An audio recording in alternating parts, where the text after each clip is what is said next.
Hello, everyone. We'll be talking about hand fractures today. We're kind of going to start with the basic overview and go from proximal to distal. I'm Dr. Capito. For those who don't know me, I'm one of the plastic hand surgeons here at Virginia Tech Carilion. Dr. Swanson said it best, I believe. Hand fractures can be complicated by deformity from no treatment, stiffness from overtreatment, and both deformity and stiffness from poor treatment. So just kind of have this quote in the back of your mind through the rest of this talk here. So why is this important? Because it's the second most common fracture in the upper extremity when we're talking about in the hand, metacarpals and phalanx. 10% of all fractures that are presented to the emergency room department. And if you just look at your hand and kind of figure out which fingers are most commonly injured, it's the border fingers. So your thumb and your your small finger. Those are the ones that typically get caught on things. And also I would put up there a close third would be the distal phalanx of your long finger. No surprise here, the peak incidence is in the typical trauma population, 10 to 40-year-old, probably male. And a lot of these are neglected and present in a delayed fashion as they think they sprained their finger, and they can have a fracture that goes unrecognized and present in a delayed fashion. But fortunately, a majority of these can be treated non-operatively. Otherwise, our ORs will be just swamped with these type of injuries. So we need to figure out which ones are stable and unstable and which ones we can treat in the clinic versus taken to the operating room. So management does depend on several factors. The location of the fracture. Is this involving a joint as an intra-articular fracture? Is this a transverse fracture that's non-displaced, or a spiral or oblique fracture that tend to shorten?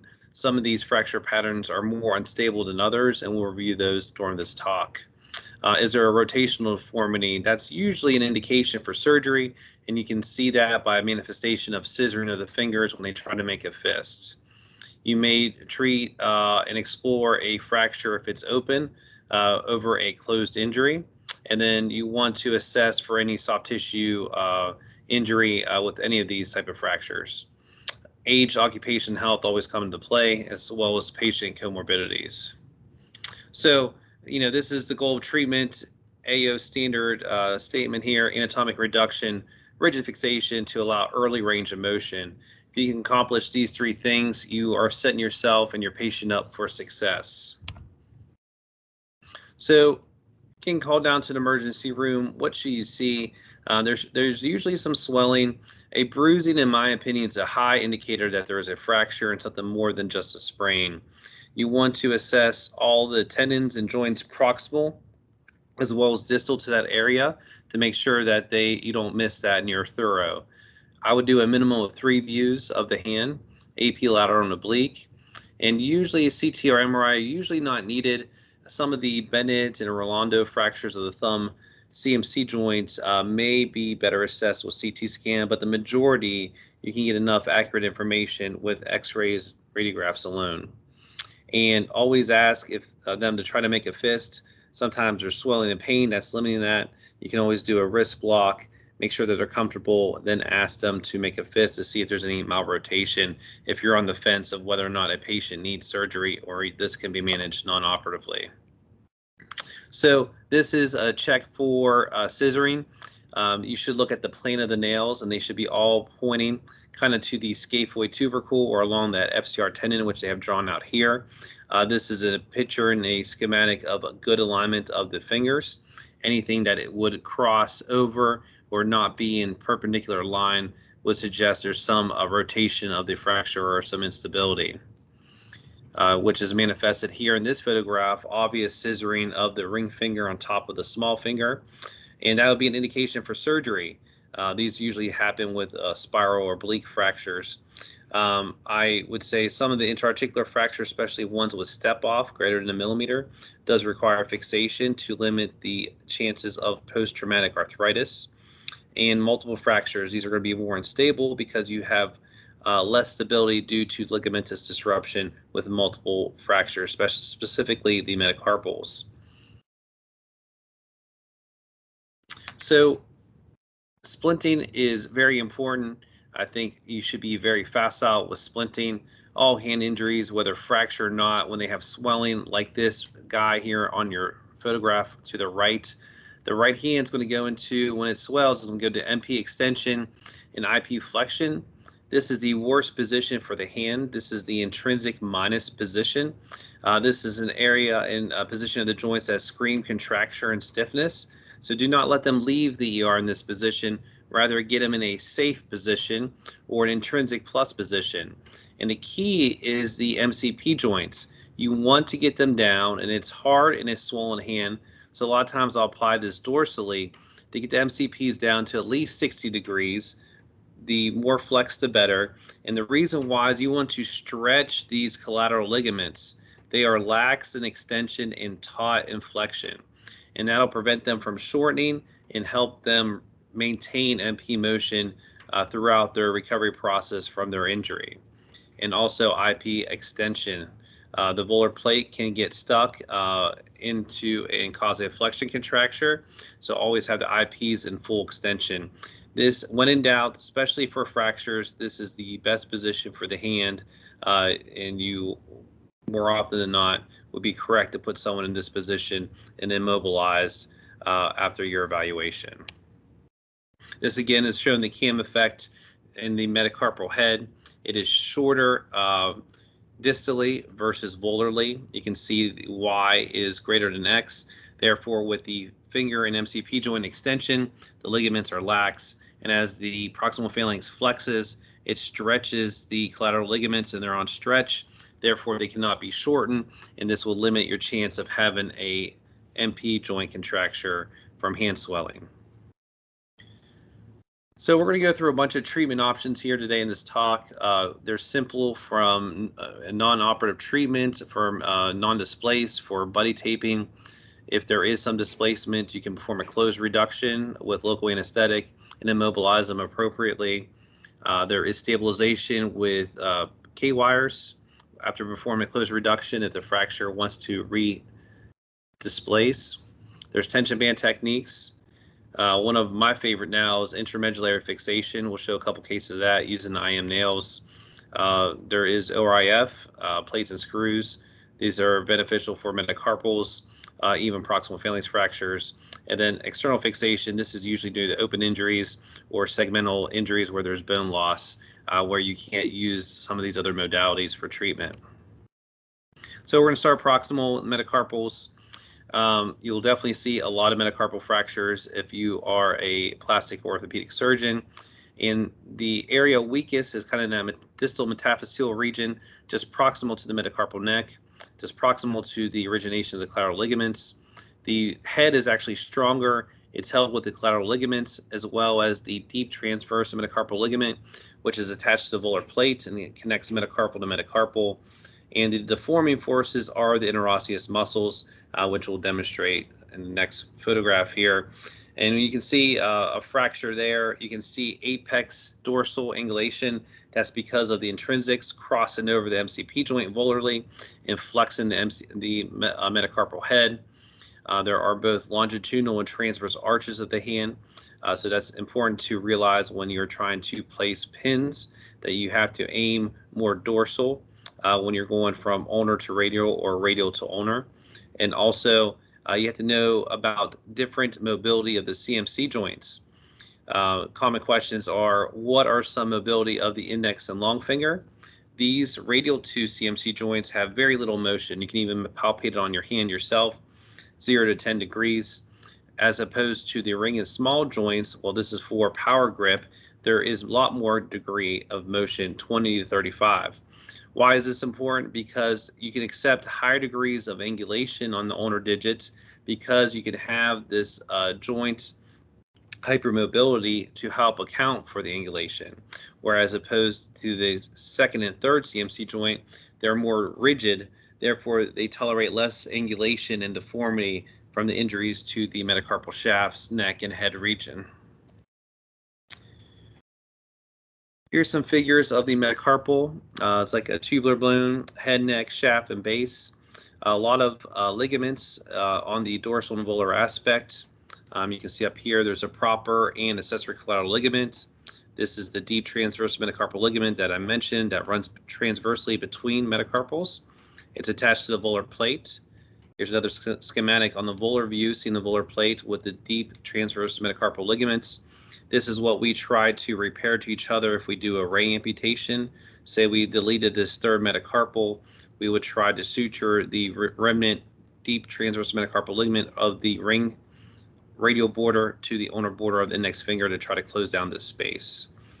And this is an axial view showing the sagittal bands as they attach to the volar plate. The interosseous muscles are volar to the deep transverse metacarpal ligament, and that what contributes to the apex dorsal angulation of the majority of metacarpal fractures. So we're going to go break it down by area. First is the metacarpal head. Index finger is the most common to be injured, most likely from striking an object. You can see a step off here on the oblique view. Any step off greater than 1 millimeter is prone to post-traumatic arthritis, which is stated here, or involving greater than 25% of the articular surface, which you can measure on sectura. Usually treatment for this is, since it's near the joint, it's going to be hard to place a plate for fixation. A lot of these are treated with either traction. You can do an external fixator, or if it's very common to even consider arthroplasty from the start. Some of these can be treated with cannulated headless compression screws as well, and avoid any prominence near the articular surface of the metacarpal head. Not shockingly, complications or risk of treatment are stiffness with any treatment, non-operative as well as operative, as well as there still could be arthritis later on in life from these type of injuries. And the salvage would be arthrodesis or a arthroplasty for the MCP joint. Always consider in the back of your head. I try to beat this in our resident's head that anything over the MCP joints, you have to think fight bite, fight bite, fight bite, despite how much the patient says that they never punched anyone, they would never do that, they were on their way to church, even though it was Friday night at 3 a.m. Always think of fight bite with any injury around the MCP joint, especially with an open wound. Here's another case where there was a deformity. This oblique view shows it well, where there's articular step off. You can see how incongruent that joint would be. This is a headless compression screw placed so that there would not be involvement of the articular surface.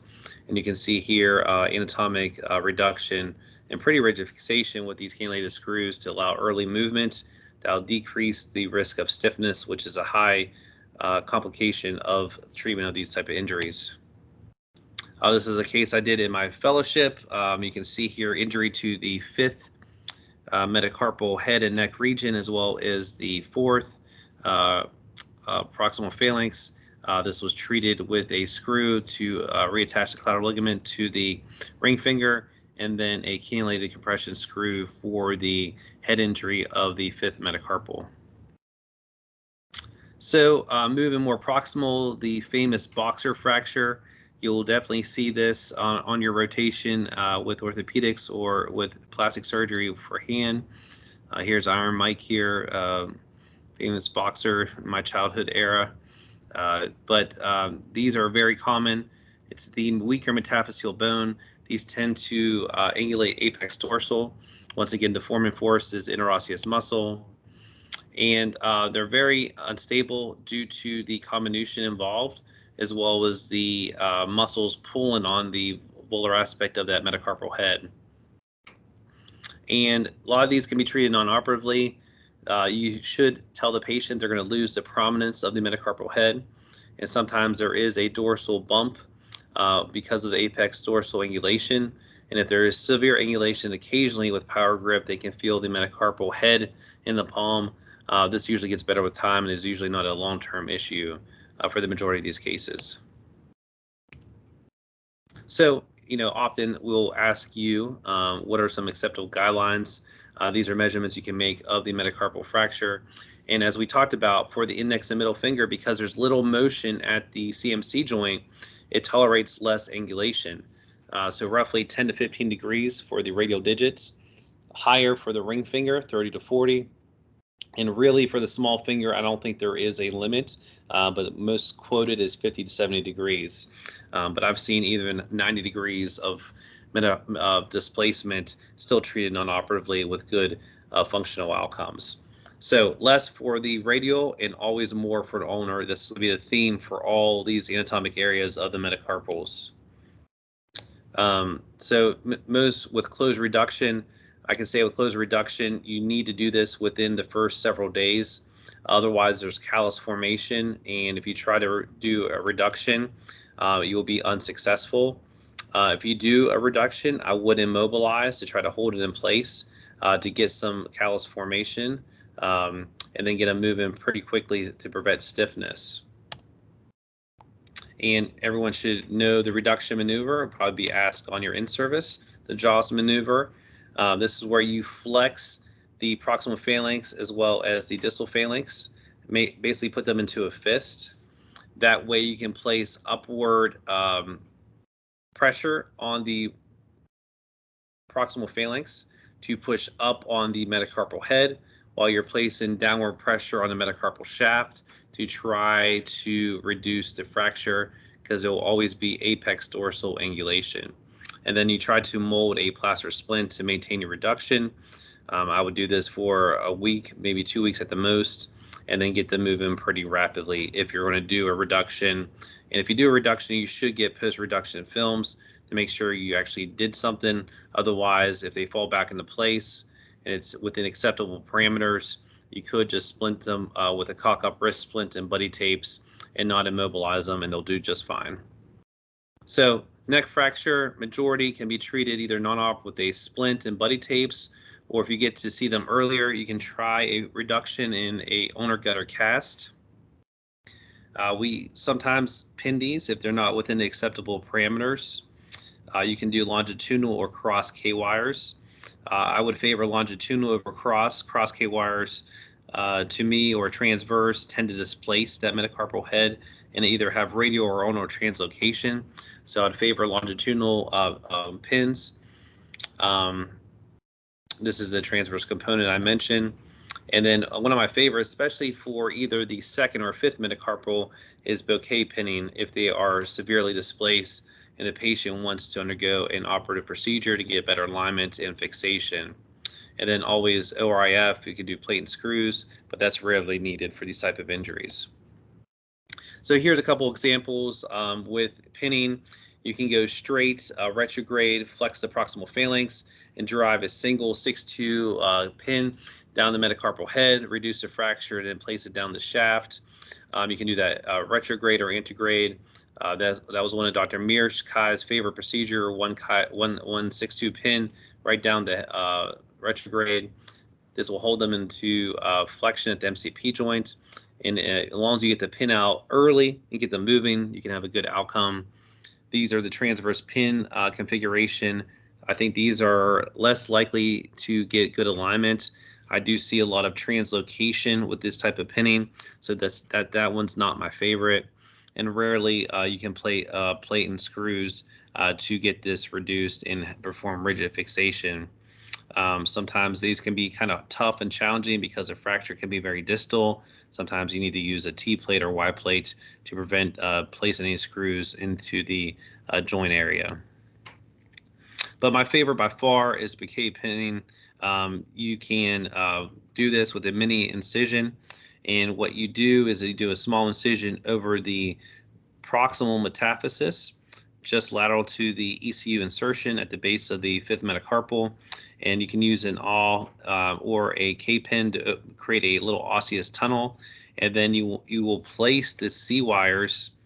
This is using a trocar or a needle to locate the area before making your incision. And then what you're going to do is bend your K-wire. You're going to take off the sharp tip so that it's blunted, have this gentle curve to it, and kind of like a hockey stick distillate.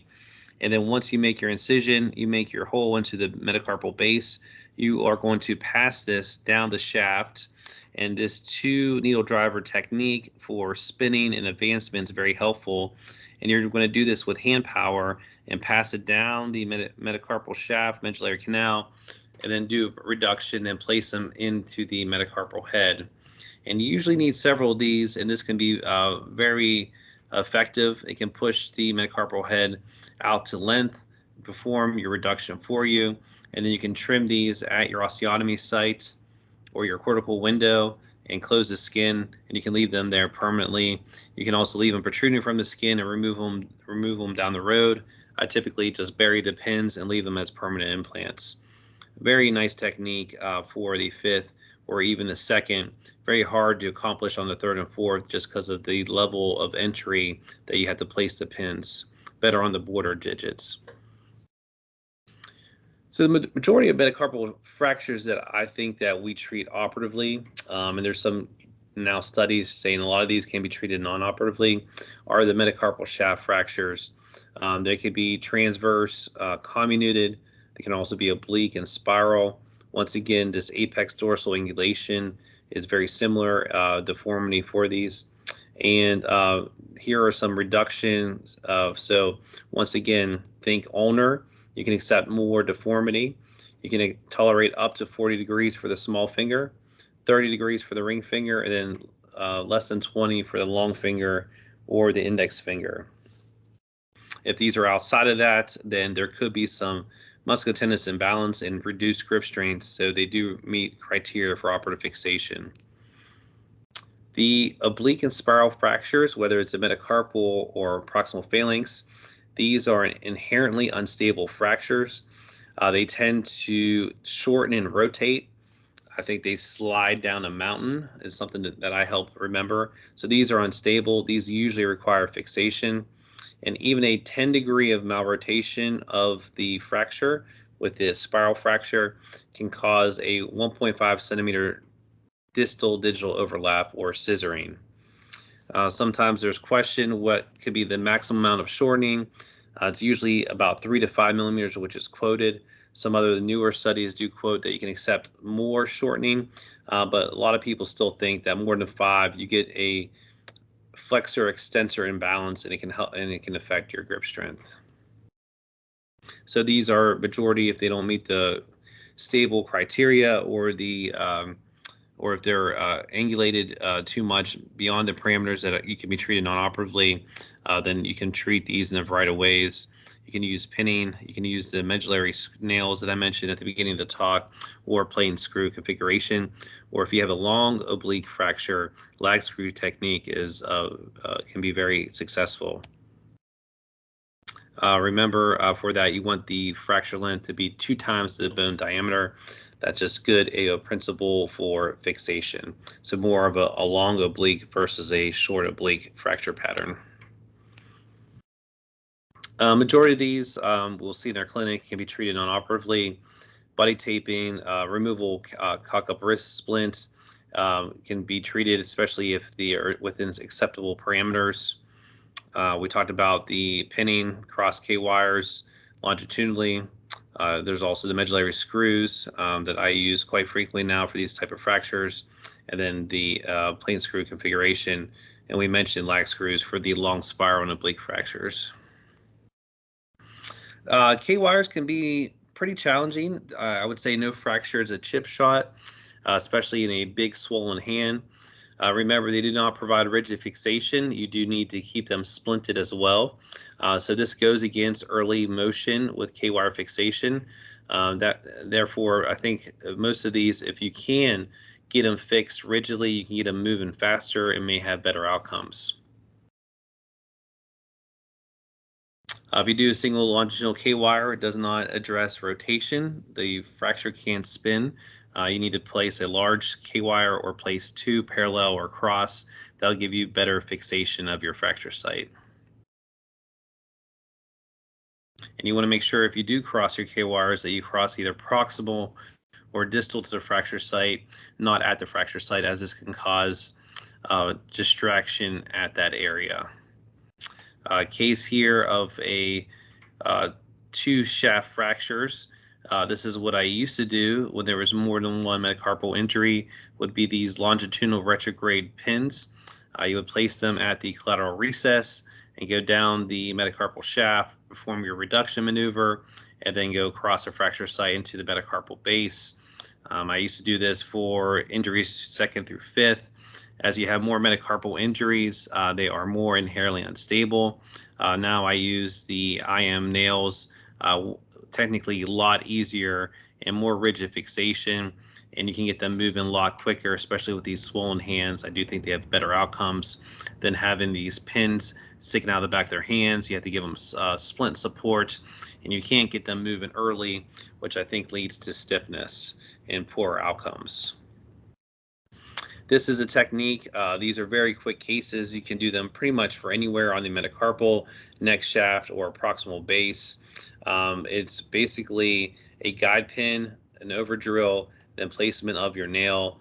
These are non-compressive, the nails that we use. You want a wider diameter to fill in this medullary canal. That'll limit rotation. And you also want to have an entrance point slightly more dorsal to avoid the more volar articular surface with the base of the proximal phalanx. Here, shaft fracture displacement. Basically, the whole width of the metacarpal shaft is displaced. This was treated with one of these nails. You can do these within 10 minutes. You can see how much it takes up the medullary canal. This provides stability. It does not place compression. Therefore, you can treat these in comminuted fractures as well. You can get them moving right away. There's some studies saying these are more stable than plate and screw fixation. So very stable and one of my favorite techniques. And you can see here, this is a more of a dorsal approach here, trying to avoid that volar articular surface. That's just a technical pearl when placing these. If you want to open, these are some of the approaches. You can go directly over the metacarpal. Sometimes if you're plating all 4, you can make one between the 2nd and 3rd, or 4th to 5th. And you try to leave some periosteum to close over the plate and screw mechanism, just to prevent irritation of the extensor tendons in that location. So what size hardware? So the further out in the hand you go, the smaller the screws you'll use. So the distal phalanx, if you're going to use one, or middle, you're looking at the 1.0 to 1.3, middle to proximal 1.5 to 2.0, and anything more proximal to that, you're using the larger screws for fixation.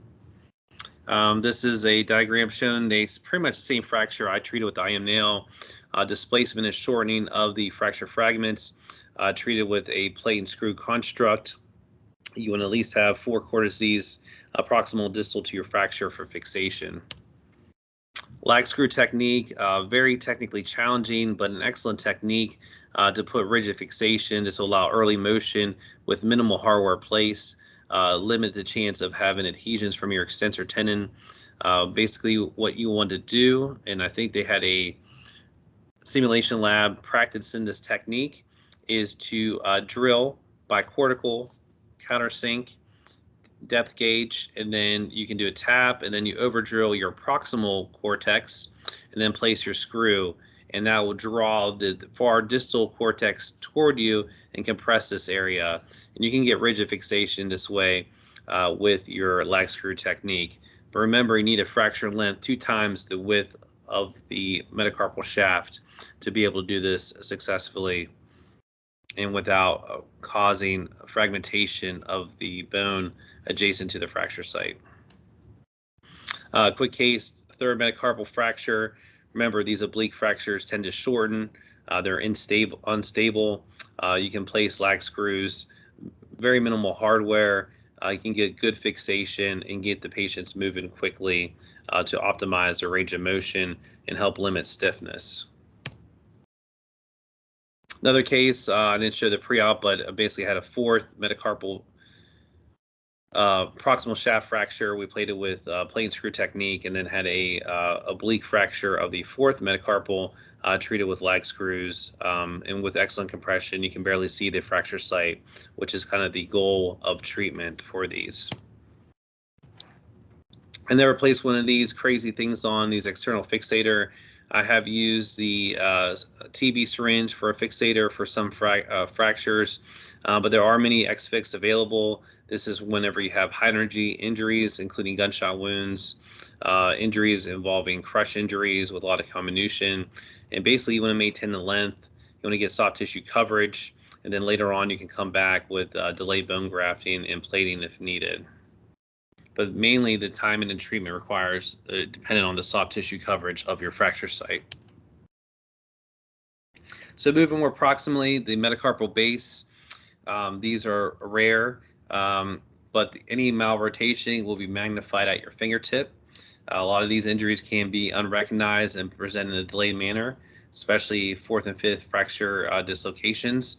I've seen patients present several months after because they thought they sprained their hand. So sometimes these do go undiagnosed and mistreated. If it involves the fifth metacarpal, this is a reverse baby Bennett's fracture, and these are unstable because of the pull of the ECU tendon. It pulls on the main metacarpal while leaving this volar fragment attached to the base of the fourth metacarpal. There will be displacement and incongruent of your fifth CMC joint. So these do require operative fixation.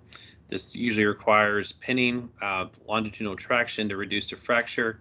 You can do transverse pins into your fourth metacarpal, which is stable, and I usually place this oblique pin across the fifth metacarpal base into the hamate to secure the CMC joint. Moving to the thumb, there's Bennett's fracture, which is basically the same but for the thumb with the pull of the APL. A common area that's extra-articular is the epibasal fracture, and this is also apex dorsal angulation. Rolando is whenever there is a comminuted fracture that is into 3 or looks like a T, and then it could be even more comminuted, which would be very hard to treat at the base of the thumb. So you should all know Bennett's fracture. This is probably going to be the most tested fracture on all your in-services. This is a 2-part fracture, intra-articular. It is unstable because of the pull of the APL tendon on the metacarpal base.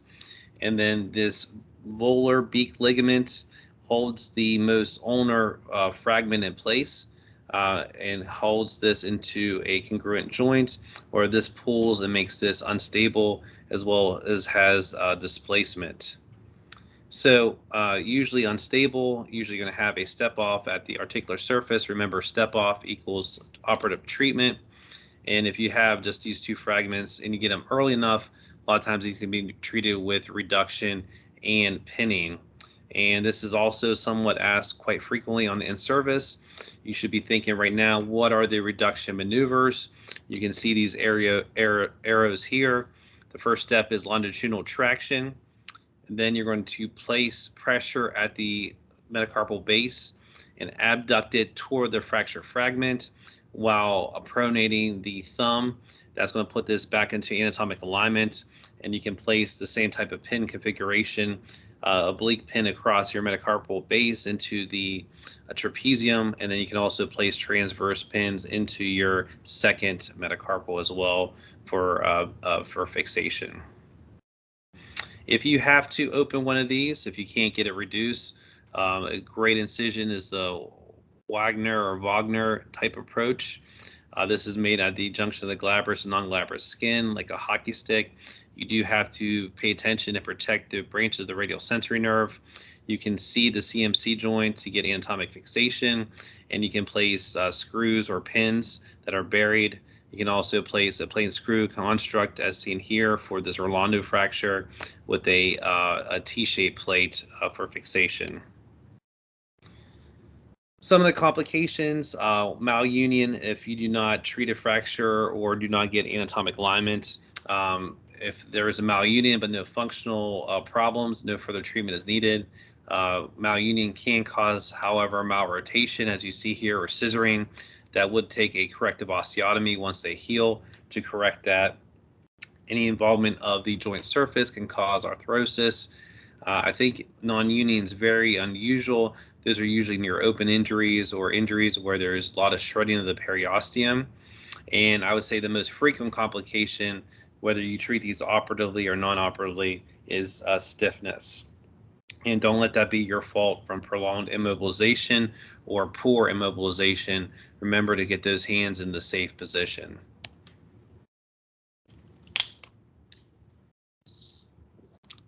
All right, we're going to change speeds just a little bit and move a little bit more distal on the hand and start talking about the phalanges.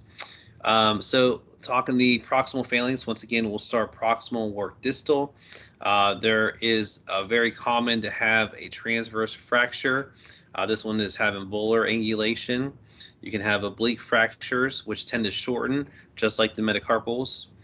And the deformity is usually due to the two things: the insertion of the extrinsic extensor tendons as the central slip on the base of the middle phalanx, pulling a dorsal pull here and cause an extension at the PIP joint, while the interosseous are passing volarly, causing volar angulation of the proximal fragment for this apex volar angulation. So different than the metacarpals. I think these are the most challenging, especially the small finger. I think these are prone to having contracture, specifically at the PIP joint, just because this fracture is very close for any healing to the extensor mechanism. There could be some adhesions with that and limit extensor gliding, which prevents a full excursion at the PIP joint. And with treatment or no treatment, I think you have to counsel your patient. There's a high risk of PIP flexion contractures with any treatment of a proximal phalanx fracture.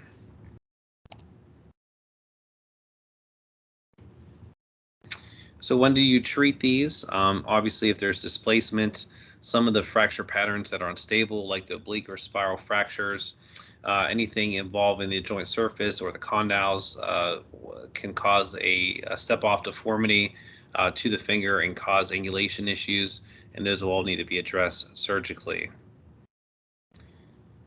So how much angulation can you tolerate? It's roughly 25 degrees, can be accommodated in the fingers and not cause significant problems.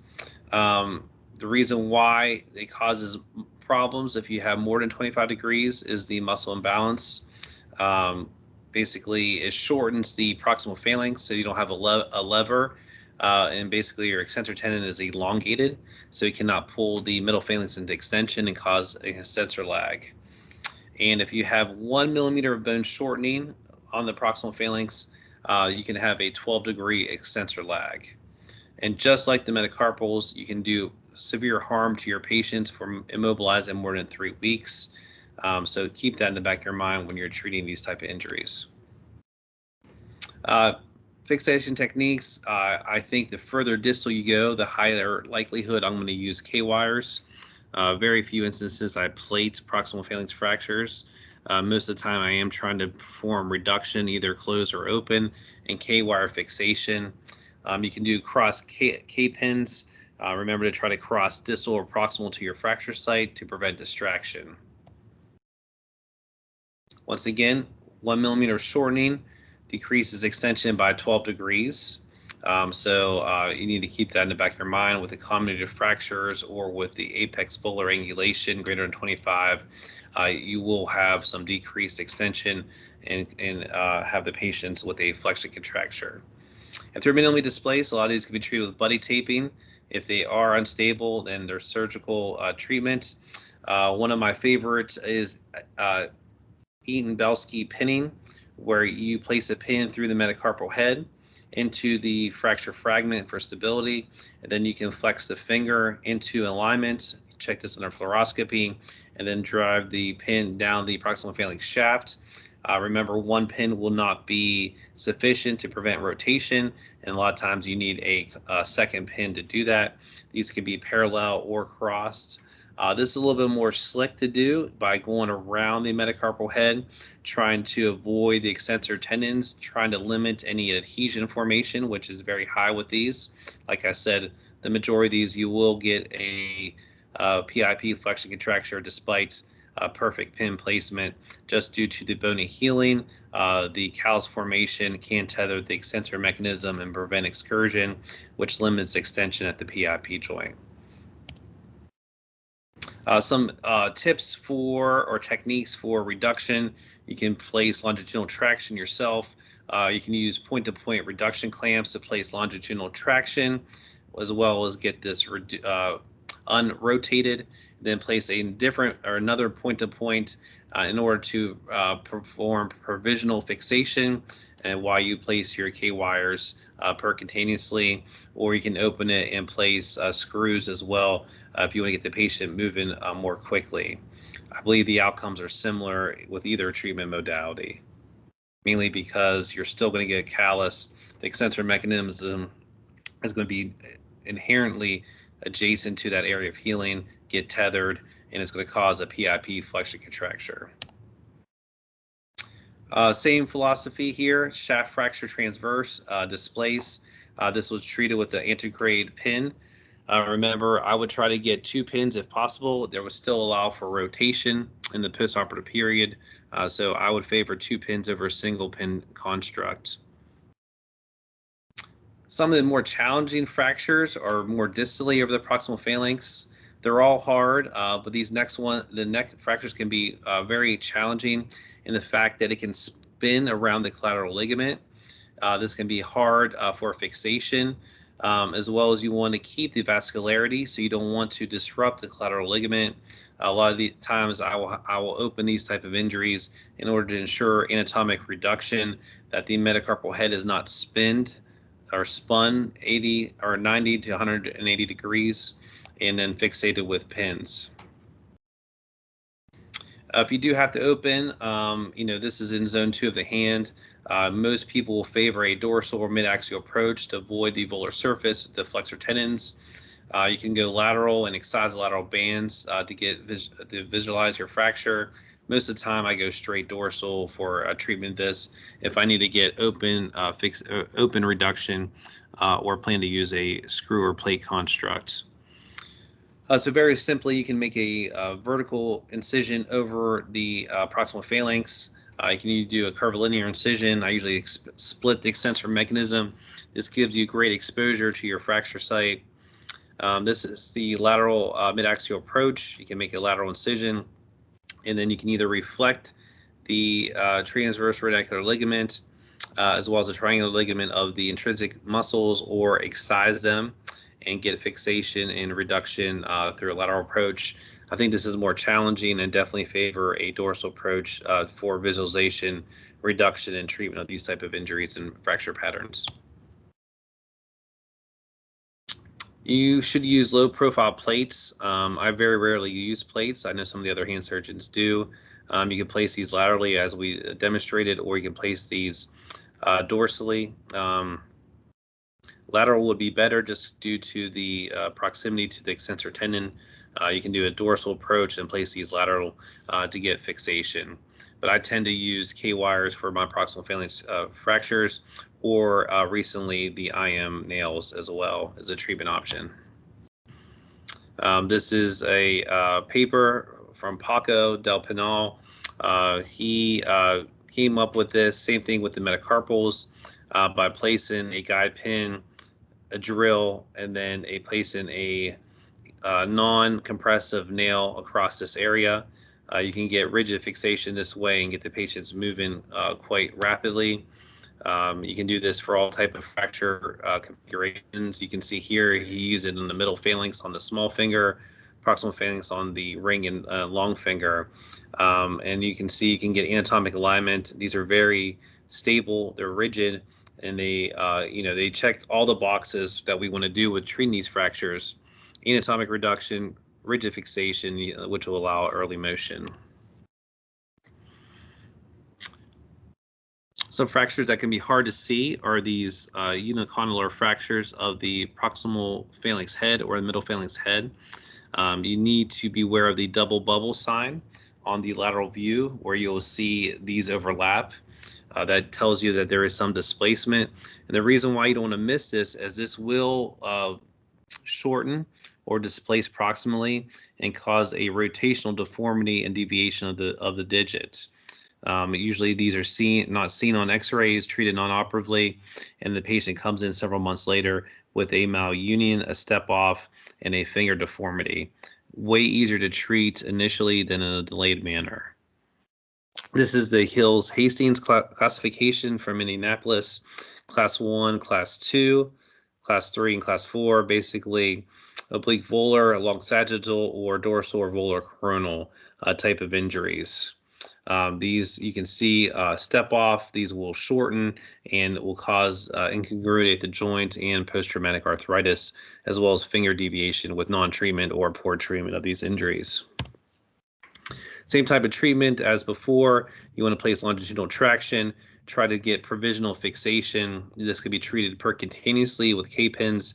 You can also make a small incision and place lag screws across this to get more rigid fixation and allow more immediate motion. I believe the outcomes are the same for either technique. Main thing is to get anatomic reduction of this fragment so you don't have articular step off. If you can't do this close, a dorsal approach, straight midline, you can split your central slip, move the extensor tendons radial and laterally, get your point to point, and then place pin fixation or a screw fixation to unify those fragments, and then close your extensor mechanism and finger. If you use a screw, you can get them moving quicker. That would probably be my preference if the fragments were large enough to accommodate screw technique.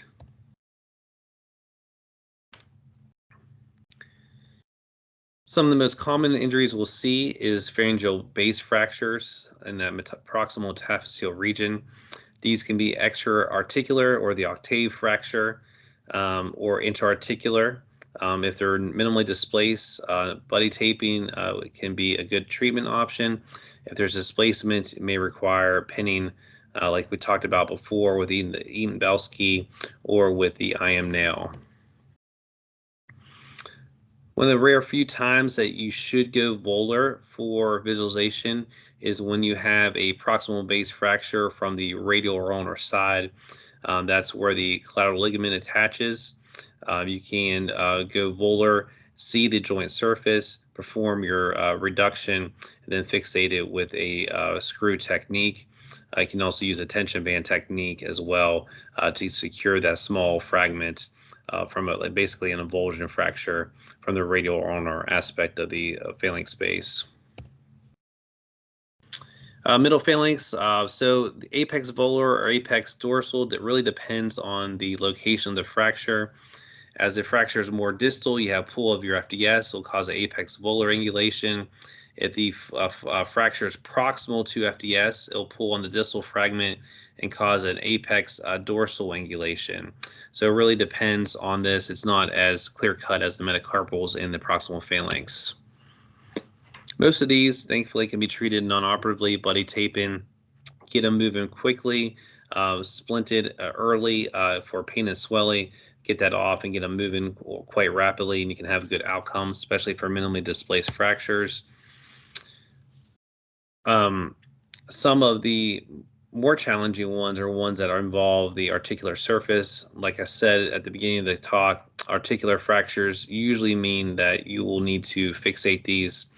And some of these are more stable than other. These are more of an impaction or axial loading, where the proximal phalanx head pistons into the base of the middle phalanx. You can have a volar shear injury or a dorsal shear injury. And remember, this is where your central slip attaches here dorsally. Volar fracture is usually from an axial load, ball striking, or the finger being jammed into some hard object. This occurs in athletes. If there is a small fracture or it's non-displaced, get them moving early. You can only do more harm by keeping them splinted, especially for a very minimally displaced fracture on the volar base. It's basically like a finger sprain. They'll have pain, but you definitely want them buddy taped and moving. High degree of stiffness with prolonged immobilization with these type of injuries. So on a spectrum here is a PIP fracture dislocation, and here's some key numbers you have to think about, and it's the involvement of the joint surface. So if it only involves 10%, the majority of your collateral ligaments intact. These are the ones you want to get moving early. These are the ones that are stable. These are the ones that will not dislocate.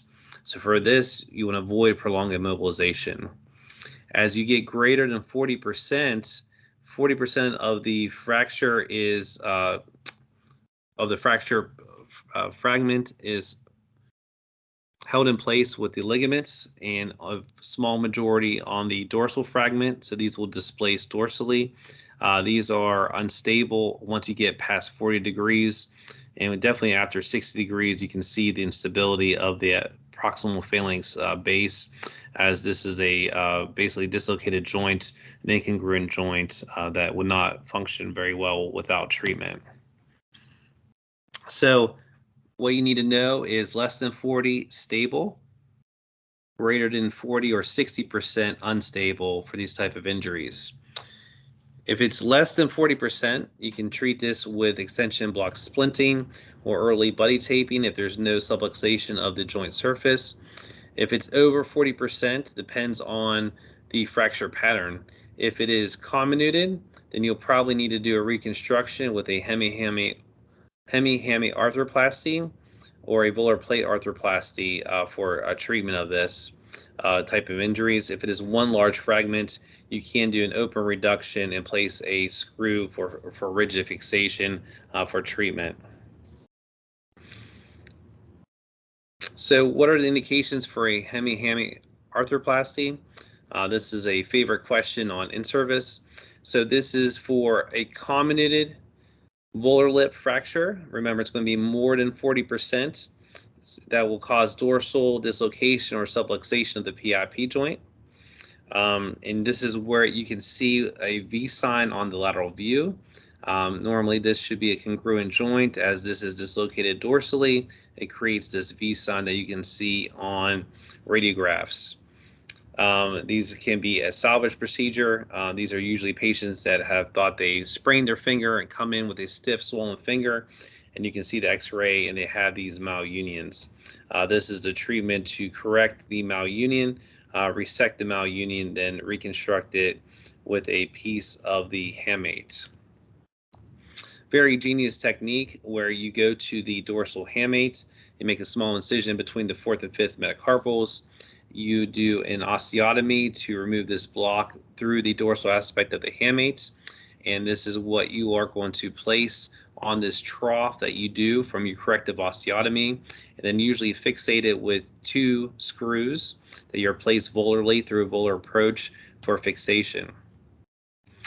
This is usually this type of triangular fixation to it, and usually you want to create this larger so that it prevents dorsal dislocation of your joint.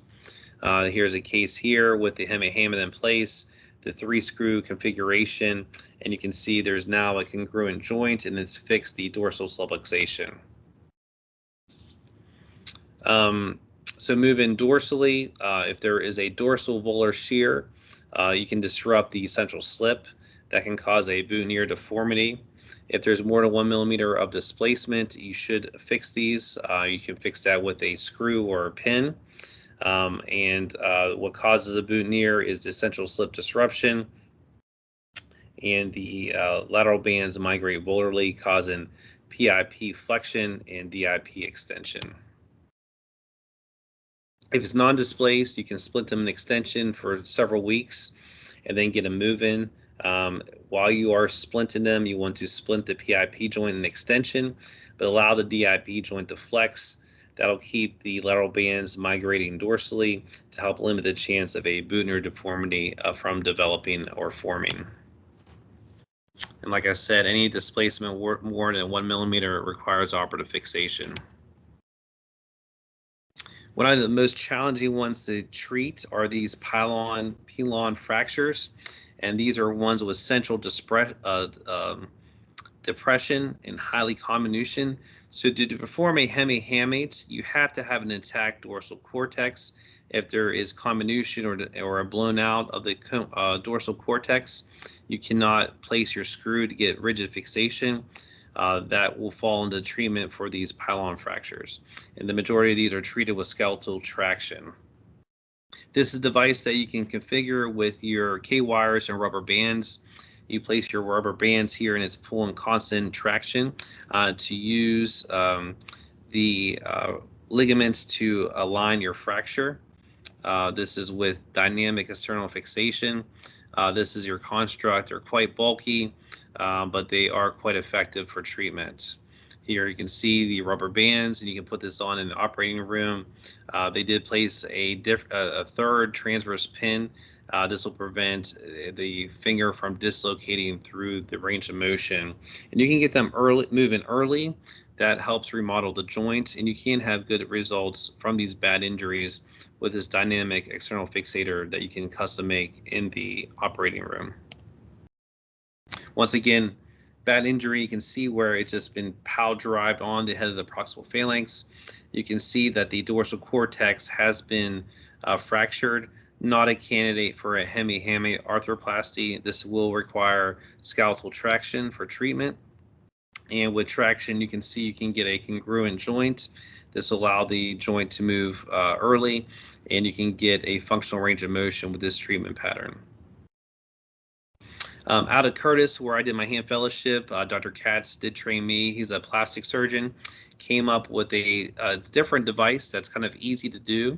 Once again, you put your pin through the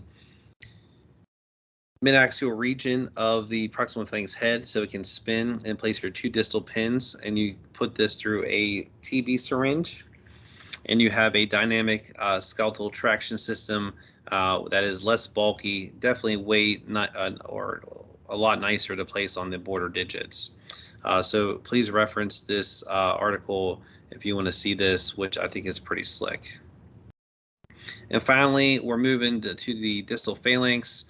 Probably one of the most common fractures just because the fingertips are exposed. The tuft area is the finger pulp area. These are the tuft fractures. There could also be longitudinal or transverse shaft fractures from injury.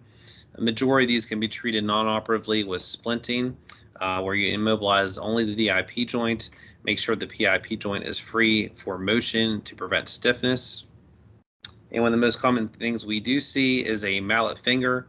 There can be soft tissue or there can be a bony component to it. And you can see this fleck of bone is where the terminal tendon attaches. This causes a flexion deformity at the DIP joint.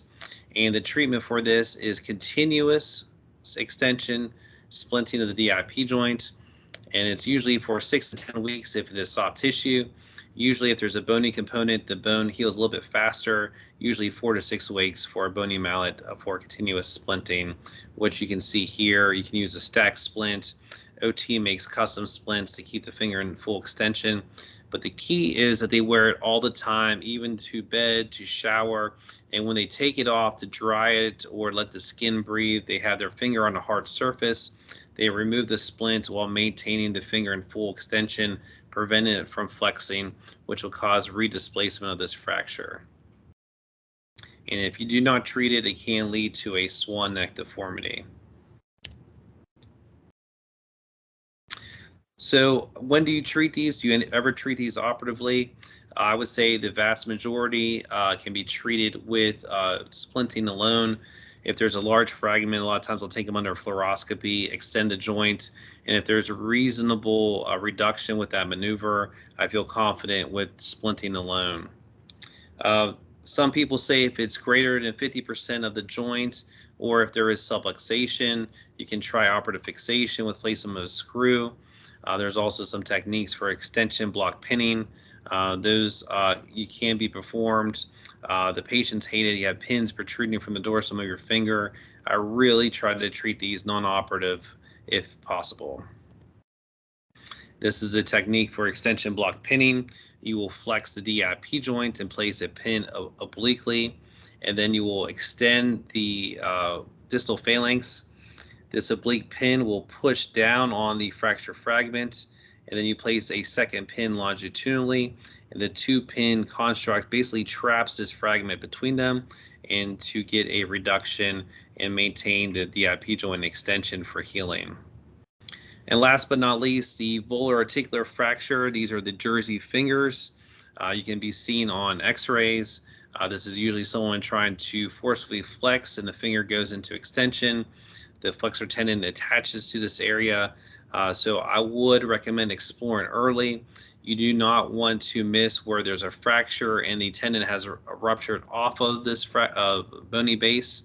That's a Letty type 4 type of flexor tendon injury. So these do require early exploration.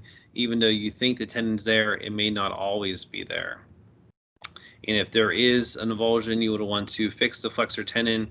You can also use a Mytech suture anchor. You can use a tension band technique or a screw for fixation. And then you would do the flexor tendon rehab after this type of treatment to get them moving, but don't want to move too much to cause displacement of your fracture. So I know we went through a lot. Hopefully you learned something today.